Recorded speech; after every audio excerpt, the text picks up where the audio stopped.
حالت حیض میں ہم بستری کرنا حرام و ناجائز ہے۔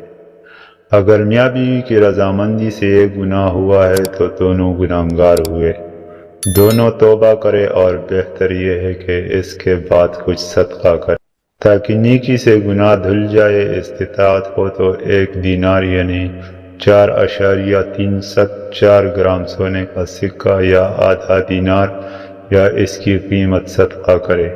ابن عباس رضی اللہ عنہ بیان کرتے ہیں کہ نبی اکرم صلی اللہ علیہ وسلم نے فرمایا، جو شخص بھی حالت حیض میں عورت سے ہم بستری کر لے وہ 1 یا آدھا دینار صدقہ کرے۔ اللہ جل جلالہ ہم سب کو اس گناہ سے بچائے، آمین۔